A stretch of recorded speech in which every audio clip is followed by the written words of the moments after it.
Bienvenue à tous sur cette nouvelle vidéo. Nous sommes aujourd'hui le jeudi 16 juin.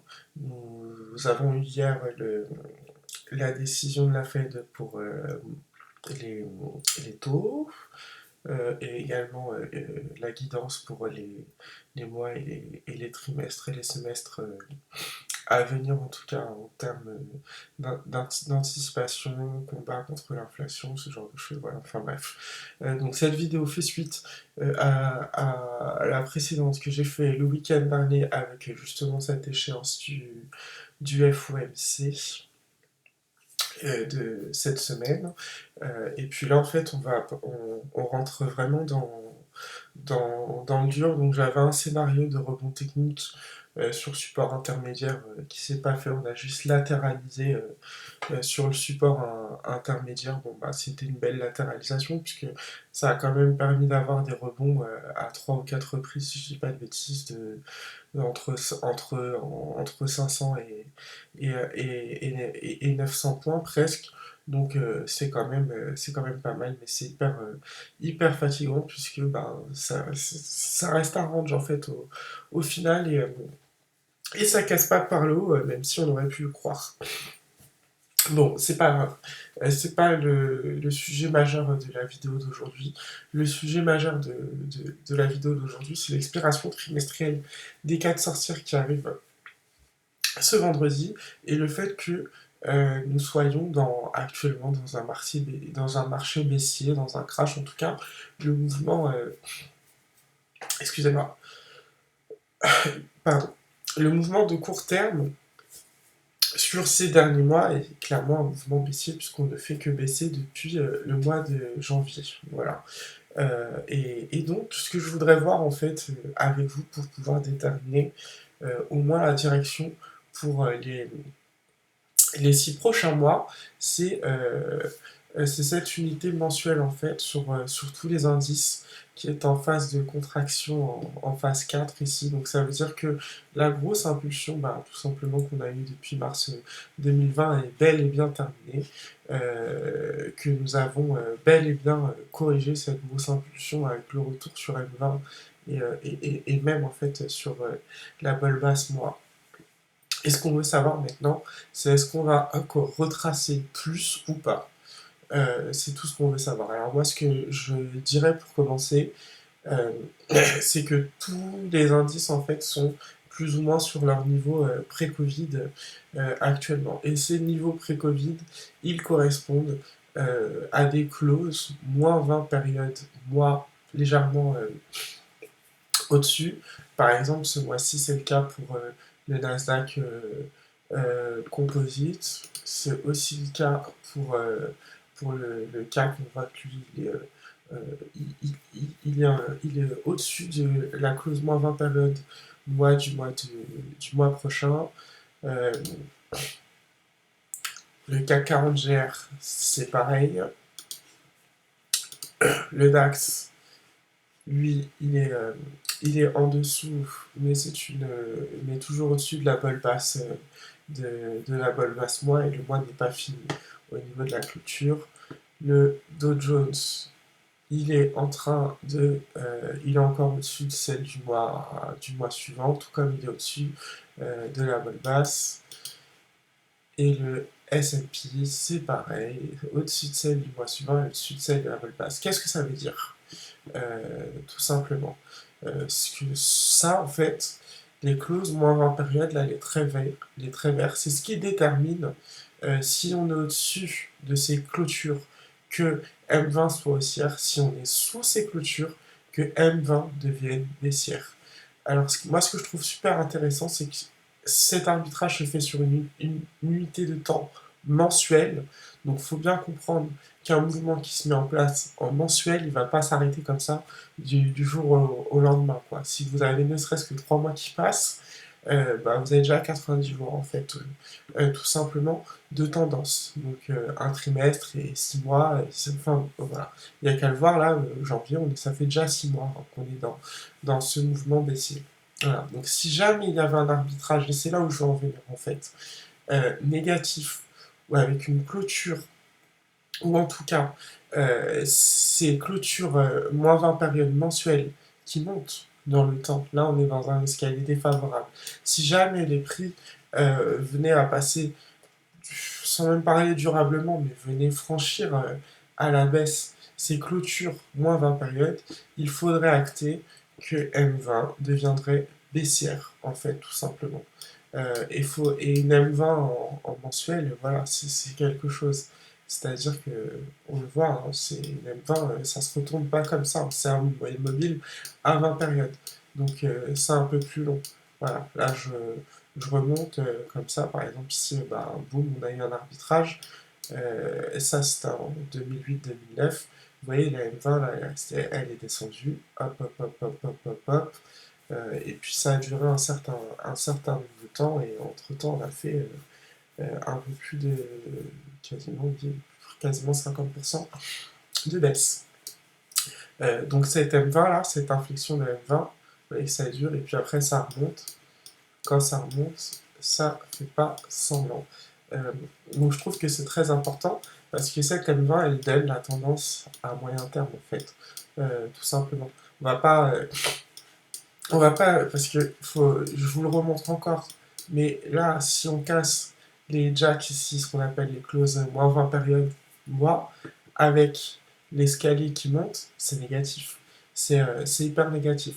Et c'est pour ça que moi, autour de l'expiration des 4 sorcières de vendredi, je m'attends à ce que ces niveaux-là réagissent en fait, tout simplement, et voir au pire M7 l'aime cette année si on a une grosse capitulation. Pourquoi je pense à ça? Bah, tout simplement parce qu'en fait, je regarde les indices.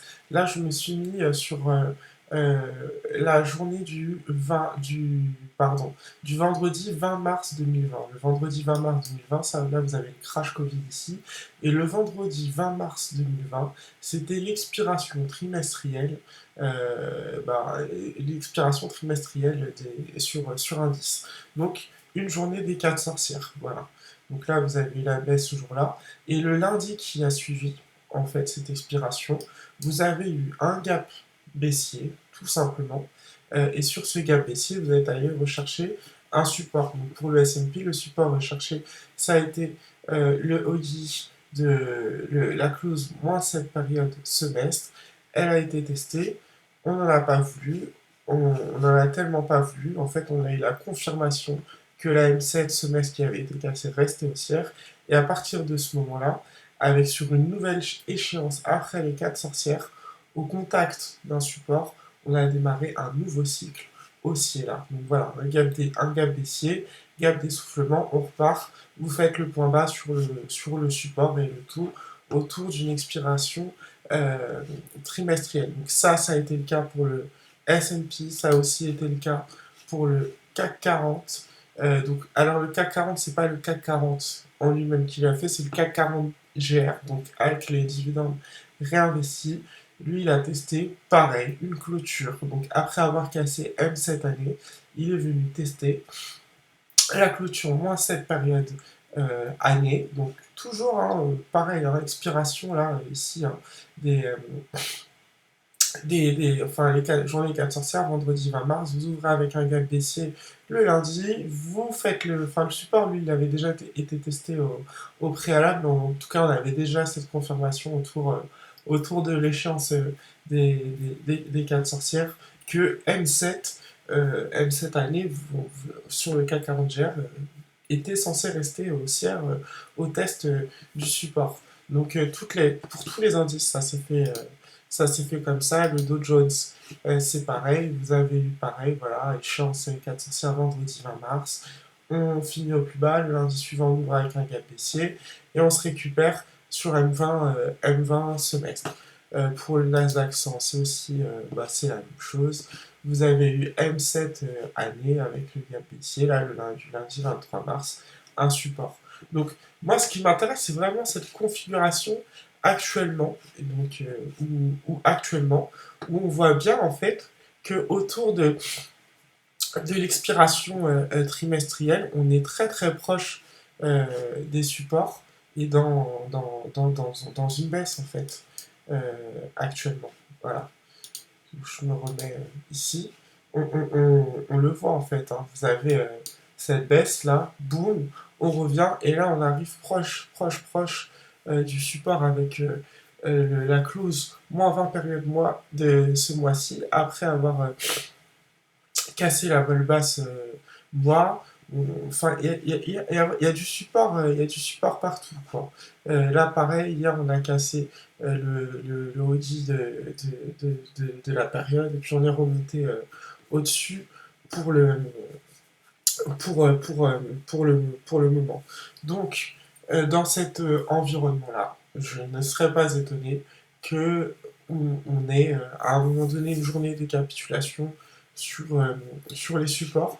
Donc, si jamais vraiment il y a une grosse purge, je me suis dit qu'on pouvait aller, en tout cas pour le Nasdaq, c'est pas fou d'aller sur M7 année après la bulle annuelle dans laquelle je parle souvent, en fait, d'aller sur M7 année avec bah voilà en fait un espèce de gros gap baissier, et puis on remonterait sur les supports, et où l'on démarrait éventuellement un, un nouveau cycle. Et pour pouvoir vérifier en fait tout simplement si c'est possible, il faudra vraiment regarder les unités de temps mois sur toutes les périodes au mois de juillet, pour bien vérifier que M20 reste haussière, en fait, tout simplement, parce que je vous l'ai montré juste avant. Si vous avez un changement de polarité de M20, autant vous dire que ça va durer plusieurs mois, et ça durera d'autant plus plusieurs mois que l'escalier, les défavorables, les clôtures, elles montent. Chaque mois, là, ça monte, ça monte, ça monte, ça monte, ça monte. Donc, il faut bien imaginer que si ça monte et que les prix sont en dessous, M20 va baisser, et donc ça voudra dire que la tendance de moyen terme sera baissière, et les prix avec. Donc ça, c'est pour le Nasdaq 100. Pour le Nasdaq Composite, t'es où? T'es là. C'est pareil aussi pour le Nasdaq Composite. Vous voyez là, c'est l'anticipé là pour l'instant, c'est chaud. Pour le Dow Jones, c'est mieux orienté, mais vous avez cette inflexion de M20. Donc là, il y a vraiment un arbitrage à faire, et qui se fait là. Vous avez une réponse pour les mois, pour les mois suivants, quoi. Soit on démarre un nouveau cycle haussier, peut-être par une latéralisation, on remonte pas forcément, mais on préserve ses clauses moins 20 périodes mensuelles. Soit on casse ces clauses moins 20 périodes mensuelles, et à partir de ce moment-là, M20 devient baissière.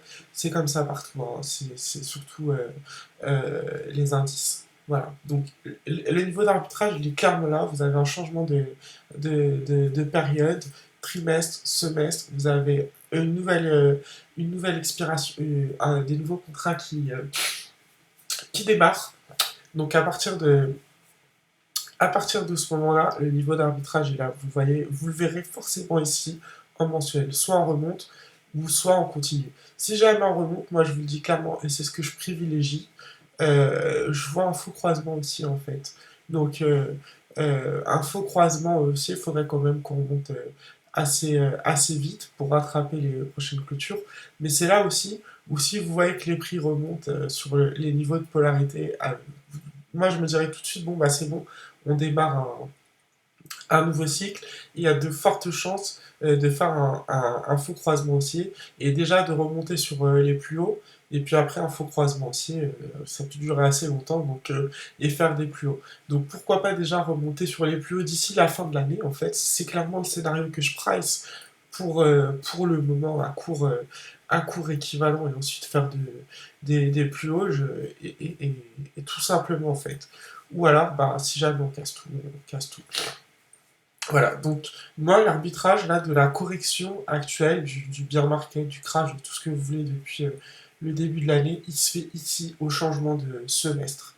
C'est clair et net pour moi, tout simplement. Voilà, donc je voulais vraiment vous dire ça. Donc vous avez vos supports en année avec M7, M7Y. Vous avez aussi vos clôtures à surveiller sur les unités de temps inférieures, et puis il y a vraiment cette unité de temps mensuelle qui va déterminer la situation des prix pour les mois et les trimestres à venir, avec la polarité de d'M20. Voilà, c'est tout ce que je voulais vous dire concernant les indices. Ils sont tous dans cette même configuration. Et puis on va regarder le Bitcoin vite fait, mais franchement je suis positif hein, sur les indices. Pour moi, qu'on arrive proche du support comme ça, nouvelle échéance, expiration, enfin bref, à mon avis, il y a moyen de moyenner, quoi. Voilà. Je vais prendre le Bitcoin qui lui a tout tapé, ce qu'on attendait depuis un bout de temps. Ça redescend là avec les indices aujourd'hui. Vendredi est proche. D'ici lundi, j'espère qu'on aura vraiment nos réponses. En tout cas, on a eu une super action hier sur les niveaux. On a eu l'échéance FOMC qui a été. Enfin, l'échéance FOMC, excusez-moi, je raconte des bêtises.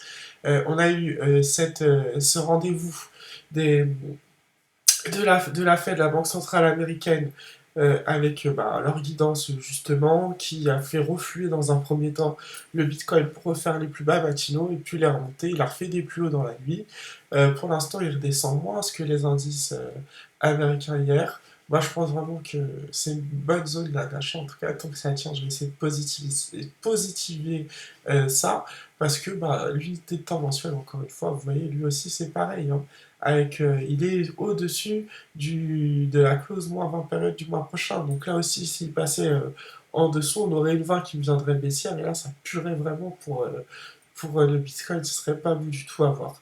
Donc, moi, dans cet environnement-là, je positive les longs, du moins, je vais essayer un faux croisement aussi mensuel pour remonter, ou un croisement fort, hein, peut-être, hein, si ça se fait plus lentement, pour remonter en tout cas jusque sur la balle haute, moi, et puis vous avez bien compris, si jamais on casse cette clôture, voilà, c'est que la baisse n'est pas terminée. En tout cas, mon trait rouge pour le moment, il a parfaitement fonctionné, j'en suis très fier. Voilà, vous pouvez poser des questions si vous voulez en commentaire, s'il y a quelque chose que vous n'avez pas bien compris, mais je répète juste le principe une dernière fois. Expiration sur échéance, vendredi des 4 sorcières, proche d'un support, il y a peut-être de quoi faire quelque chose. Je vous souhaite à tous une excellente fin de semaine et je vous dis à très bientôt.